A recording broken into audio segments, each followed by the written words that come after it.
datang di Ya Torso. Perkenalkan, nama saya Yuranda Aina sebagai pembawa acara dalam acara ini. Hubungan kerja adalah hubungan antara pengusaha dengan pekerja atau buruh berdasarkan perjanjian kerja yang mempunyai unsur pekerjaan, upah, dan perintah. Hubungan kerja tersebut diikat dengan membuat suatu perjanjian kerja antara pemberi kerja atau pengusaha dengan pekerja atau buruh. Pada kesempatan ini, topik yang akan dibahas adalah mengenai outsourcing. Outsourcing atau alih daya dikenal sebagai penyedia tenaga kerja yang mana hal ini diatur di dalam pasal 64, pasal 65, dan pasal 66 Undang-Undang Nomor 13 Tahun 2003 tentang Ketenaga Kerjaan. Kata outsourcing tidak disebutkan secara langsung di dalam Undang-Undang Ketenaga Kerjaan, tetapi kata outsourcing ini disebutkan sebagai menyerahkan sebagian pelaksanaan pekerjaan kepada perusahaan lainnya. Lalu, bagaimana sistem kerja dari outsourcing? Dan apa saja jenis-jenis outsourcing? Bagaimana pula bentuk perjanjian kerja dengan sistem outsourcing? Untuk itu, maka telah dihadirkan seorang narasumber untuk menjawab pertanyaan-pertanyaan tersebut yang berhubungan dengan outsourcing. Langsung saja kita sambungan kepada Bapak Doni selaku narasumber pada acara ini. Kita telah terhubung dengan Bapak Doni. Selamat malam, Pak. Malam. Bagaimana kabarnya? Baik, terima kasih. Baik, saya langsung mulai dengan pertanyaan pertama ya, Pak. Dalam sistem outsourcing, bagaimana hubungan kerja antara pekerja outsourcing, perusahaan outsourcing, dan perusahaan pemberi kerja? Oh ya, kalau untuk yang masalah itu, bila sebuah perusahaan pemberi kerja mau atau biasa disebut dengan owner membutuhkan pekerja dan tidak mau berhubungan langsung dengan pekerja-pekerja itu, maka mereka akan langsung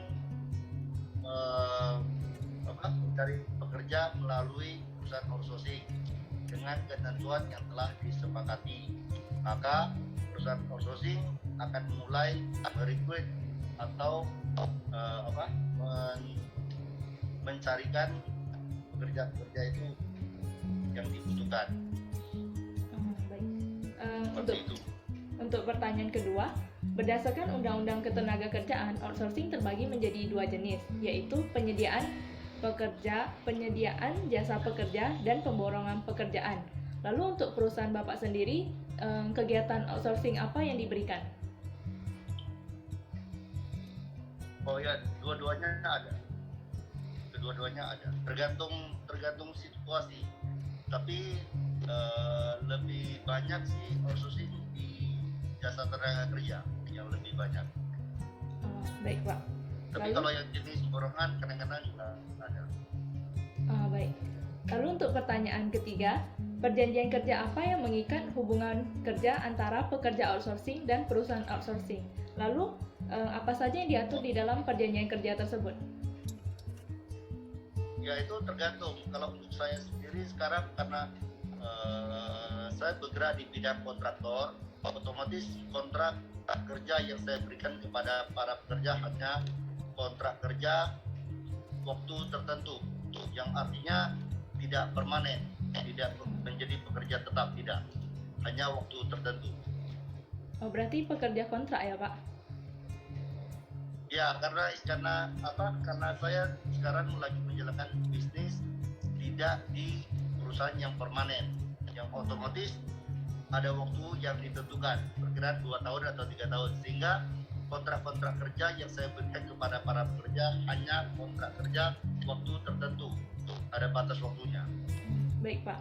Lalu pertanyaan berikutnya, Jika terjadi perselisihan antara pekerja outsourcing dan perusahaan pemberi kerja, apakah perusahaan pemberi kerja dapat langsung menyelesaikan perselisihan tersebut? Oh tidak, karena para pekerja dia tidak akan tahu masalah ke owner atau yang pemberi kerja, karena mereka menerima upah atau gaji hanya diberikan oleh perusahaan outsourcing, sehingga perusahaan yang memberikan pekerjaan atau owner tadi mereka tidak ada sangkut paut dengan para pekerja itu. Berarti mereka bekerja di perusahaan pemberi kerja tetapi gajinya tetap dari perusahaan outsourcing ya Pak? Ya tentu, karena perusahaan outsourcing yang bertanggung jawab.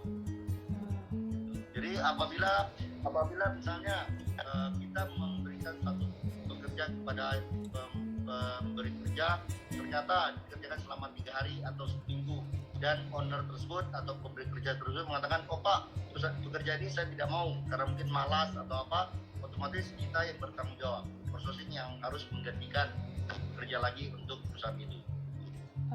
Baik Pak, ini pertanyaan terakhir ya Pak. Misalnya saya kan melamar di perusahaan outsourcing lalu diterima, tetapi setelah 1 bulan belum ada perusahaan pemberi kerja yang sesuai dengan keahlian saya.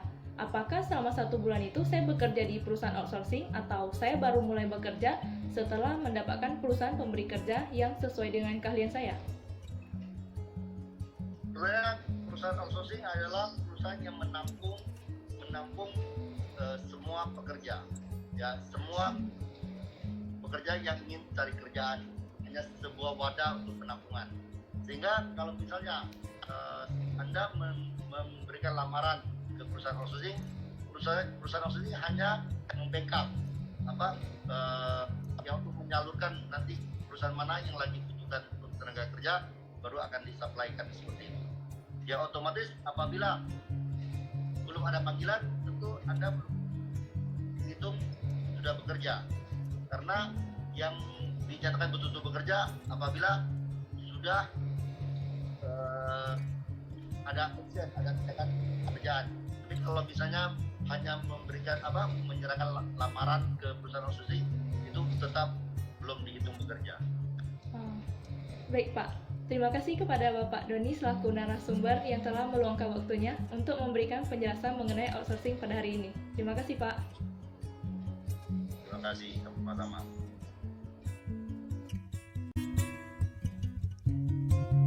Jadi kesimpulannya, outsourcing adalah jasa dari suatu perusahaan di mana perusahaan ini menampung pekerja, dan saat ada suatu perusahaan lainnya atau yang disebut perusahaan pemberi kerja memerlukan pekerja, maka perusahaan outsourcing akan menyalurkan pekerja kepada perusahaan pemberi kerja.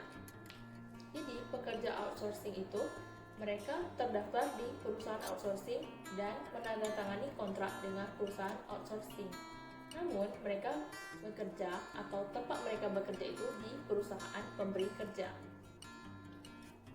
Jika terjadi perselisihan antara pekerja outsourcing dengan perusahaan pemberi kerja, maka perselisihan tersebut akan diselesaikan oleh perusahaan outsourcing karena ia bertanggung jawab terhadap pekerja outsourcing tersebut.